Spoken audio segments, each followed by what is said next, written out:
2020년 12월 31일 한국 시장에서 철수한 일본 닛산 자동차 그룹의 한국법인 한국닛산은 2021년부터 차량 정비, 보수 등의 애프터 서비스를 제공하는 공식 파트너로 KCC 모빌리티를 선정했다고 밝혔습니다.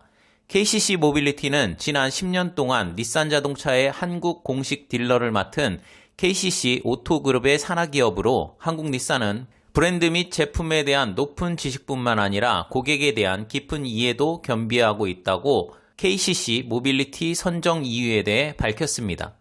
애프터 서비스 제공은 2028년 말까지 할 예정이라고 합니다. 2004년 한국에 진출한 닛산 자동차는 일본 정부의 대한국 수출 관리 엄격화를 계기로 폭발된 일본 제품 불매 운동의 영향으로 한국 시장 철수설이 돌았었는데요. 당시 회사는 소문은 사실이 아니라고 일축했지만 2019년 판매가 급감하자 2020년 5월 다시 지속 가능한 성장을 목표로 하는 것은 어렵다고 판단하고 한국 시장에서 철수를 결정했습니다. 전 회장인 카를로스 곤이 일본에서 개인 비행기를 이용해 헐리우드 블록버스터 뺨치는 탈출을 하면서 전 세계적으로 이미지가 실추된 닛산은 유럽과 미국에서 판매가 감소하며 2020년 3월 결산 발표에서 7.7조 원의 대규모 적자를 냈다고 발표했기에 닛산 자동차의 구조조정은 어느 정도 예상할 수 있었습니다. 더군다나 작년에는 신종 코로나 바이러스로 인해 전 세계 시장이 얼어붙으며 자동차 시장이 급격히 침체되면서 지속적으로 판매 부진에 시달렸습니다. 올해 3월에 나오는 실적을 확인해 봐야겠지만 업계에서는 2년 연속 7조 원 이상 적자가 날 것으로 예상하고 있습니다. 작년에 대규모 인적 구조조정을 단행한 닛산 자동차는 글로벌 사업 구조조정도 같이 병행하고 있는데요. 이미 공장 가동률이 저조한 인도네시아 공장을 폐쇄하고 미쓰비시 공장에서 생산하기로 결정했습니다. 판매량 감소가 큰 유럽 지역의 구조조정 규모가 상당히 큰데요.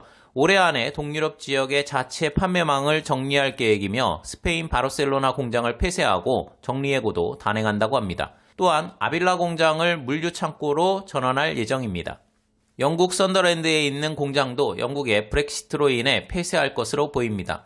현지에서의 생산이나 판매는 제휴관계에 있는 프랑스 르노의 위탁으로 전환해 회사 경영 악화의 주범인 유럽 사업을 조기에 흑자로 돌려놓겠다고 밝혔습니다.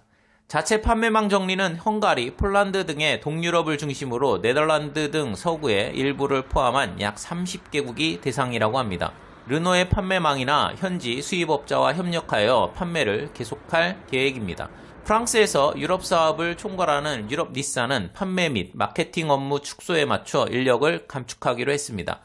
닛산은 유럽 시장에서 심각한 부진에 빠진 상태인데요. 판매 대수는 2018년 3월기 기준 약 76만 대에서 2020년 3월기에는 약 52만 대로 30% 정도 감소했습니다.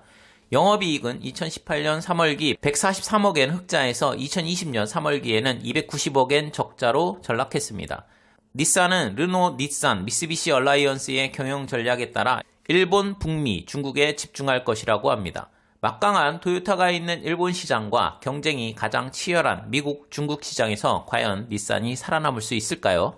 일본 네티즌 반응입니다. 닛산은 지금 유럽 시장의 트렌드에 부합하는 전략 차량이 없다. 단기간에 30% 가까이 판매량이 줄었다니 경영진은 매출과 효율만 생각하고 매력적인 자동차를 만들 생각을 하지 않기 때문이다.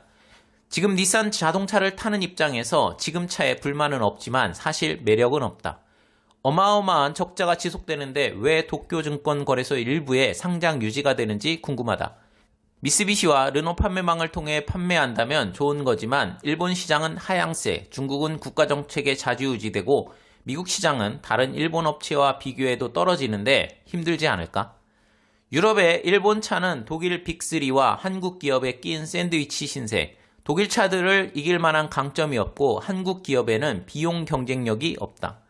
해외뿐만 아니라 국내에서도 판매가 부진하다. 과거의 영광에 취해 있고 경영진의 타락, 사용자는 외면하고 닛산은 구매자의 시선으로 판매하지 않기 때문에 신차를 내어놓아도 어려울 것 같습니다.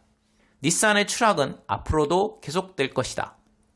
닛산의 가장 큰 문제점은 댓글에도 있지만 결국 팔릴 만한 차를 못 내놓고 있다는 것입니다. 디자인도 그렇고 가격도 많이 비싼 것 같고 거기다 카를로스 곤 전 회장 사건으로 이미지도 많이 안 좋아졌고요. 대규모 구조조정을 통해 일시적으로 좋아지긴 하겠지만 생존을 위해서는 소비자들이 만족할 만한 제품을 내놓아야 하지 않을까요? 시청해주셔서 감사합니다.